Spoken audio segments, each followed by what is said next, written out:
देव दर्शन। सर्वश्रोतिशिरोरत्न विराजित पदाम्बुजं वेदान्ताम्बुजसूर्याय तस्मै श्री गुरवे नमः।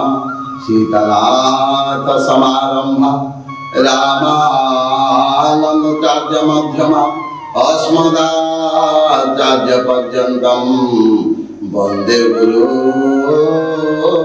परम्परा। भक्ति भक्त भगवन्त गुरु चतुर नाम बपु एक इनके पद वंदन किए नासत विघ्न अनेक। बोलिए भक्त वत्सल भगवान की जय। आज यही शुभ पवित्र मुहूर्त देव दर्शन कार्यक्रम को आपण मानक स्वागत।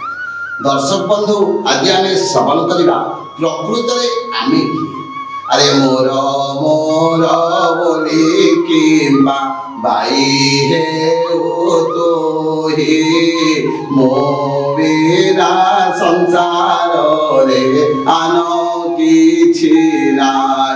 भगवान श्री कृष्ण गीता रे अर्जुन को कहले अरे अर्जुन तू मोर मोर बोली क्या कहू प्रकृत तू किए। प्रकृत जदि आम जाना भगवान दया करी अनुकंपा करी आमको ये दुर्लभ मानव शरीर देले ए संसार को पठे देले कौन पाई ना निजर मंगल करिबा पाई निजर हित करिबा पाई निजर भल करिबा पाई। किंतु मनुष्य कौन कला निजर मंगल करने कथा को भूलीगला निजर भल करने कथा को भूलीगला सब बेले अन्यर दोष दुर्बलता को खोजा चेष्टा। तेणु दर्शक बंधु आज आम श्रवण करवा आज आम भल भाव बुझा प्रकृत आम किए।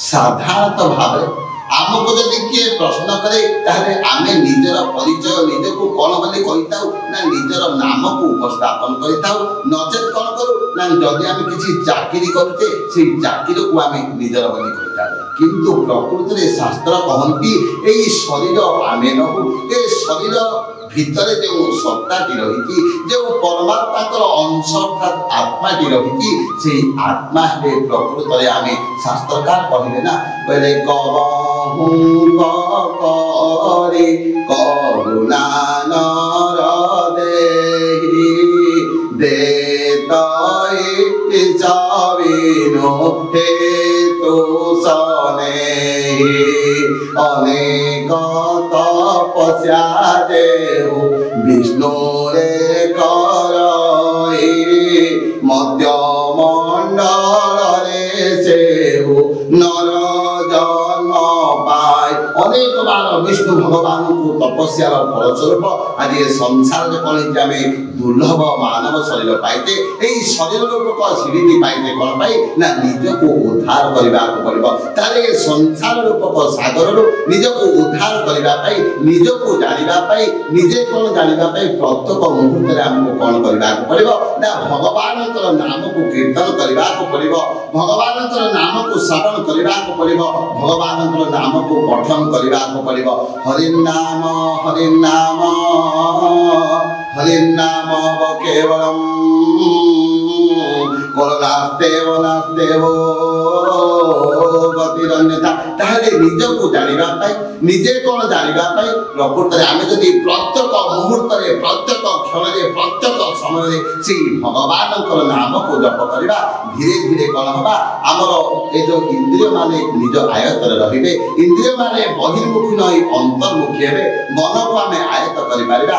फलस्वरूप ए संसार रूपक सागर को आमे सहज रे निर्विघ्न रे निर्द्वंद रे मुक्ति पाइबा।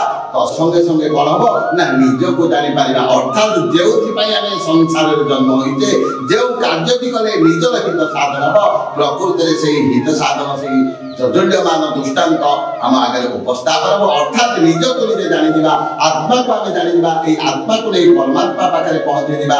काहे कि जीव सब बेले चाहे शिव को सहित मिथिबा पई आत्मा सब बेले चाहे परमात्मा पाखरे पहुंचीबा पई केवल इंद्रिय मान को बहिर्मुखी न करी इंद्रिय मान को अंतर्मुखी करी प्रत्येक क्षण रे प्रत्येक मुहूर्त यदि भगवान नाम कीर्तन करबा ए देव दुर्लभ मानव जीवनटा चरितार्थ फल प्रसव जय जय जगन्नाथ, जय जय जगन्नाथ, जय जय जगन्नाथ।